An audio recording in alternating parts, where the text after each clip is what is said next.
এই গরমে সকাল সকাল স্নান করে নিলে কিন্তু একটা আলাদাই এনার্জি পাওয়া যায়। হ্যালো এভরিওয়ান, আমি বৃষ্টি। আজকে সকালে ঘুম থেকে ওঠার পর ভালো করে বিছানাটা গুছিয়ে নিয়েছি। বিছানা গুছিয়ে নিলে ঘরের 50% কিন্তু কাজ কমপ্লিট হয়ে যায়, আর ঘরটা দেখতেও বেশ ভালো লাগে। তারপরে ঘরটাকে ভালো করে ক্লিন করে স্নান করে নিয়েছি। যেহেতু আজকে খুবই গরম লাগছিল, তাই সকাল সকাল স্নান করে পুজো দিয়ে নিয়েছি।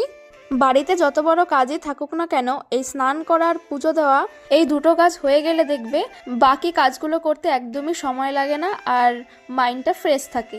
পুজো দেওয়া হয়ে গেলে সারা ঘরে আর গাড়িতে প্রদীপ দেখিয়ে নিচ্ছি। যেহেতু সন্ধ্যের দিকে অনেক সময় বাড়ির বাইরে থাকা হয়, সন্ধ্যা দেওয়া হয় না, তাই আমি যখন দুপুরবেলা পুজো দিই তখনই একেবারে প্রদীপ ধূপকাঠিটা সারা ঘরে দেখিয়ে দিই। আর সন্ধ্যের সময় যদি বাড়িতে থাকি তাহলে তো সন্ধ্যে দেওয়া হয়েই যায়। তো দেখো, পুজো দেওয়া হয়ে গেলে আমি চলে এসেছি রান্নাঘরে।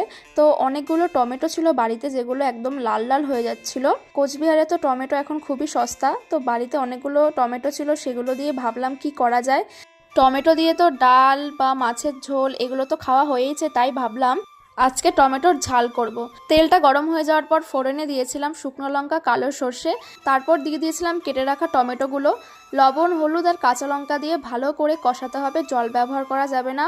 টমেটোর জলটাকে একদম শুকিয়ে ফেলতে হবে, আর গরম ভাতের সাথে কিন্তু খেতে দারুণ লাগে। হাজব্যান্ড বাজার থেকে নিয়ে এসেছিলো পাবদা মাছ, তাই আজকে করেছিলাম সর্ষে পোস্ত দিয়ে পাবদা মাছের ঝাল। আর বাড়িতে কয়েকটা পটল ছিল যেগুলো একটু শুকিয়ে যাচ্ছিল। এই পটলগুলো কিন্তু তরকারিতে দিলে একদমই ভালো লাগবে না, সেই কারণে যে কটা পটল ছিল কড়া করে ভেজেছিলাম। আজকে আমি এই রান্নাবান্না করেছিলাম। তো খাওয়া দাওয়া করার পর খেয়েছিলাম কয়েকটা লেবু। বিকেলের দিকে একটু দরকারে আমরা বেরিয়েছিলাম বাজারের দিকে। প্রথমে চলে গেলাম গোশালাতে, যেহেতু এখান থেকে দুধ নেওয়ার ছিল। তারপর চলে গেছিলাম ফুলের দোকানে, যেহেতু পুজো দেওয়ার ফুল শেষ হয়ে গেছিলো, সেই কারণে একটা গাঁদা ফুলের মালা নিয়ে নিলাম।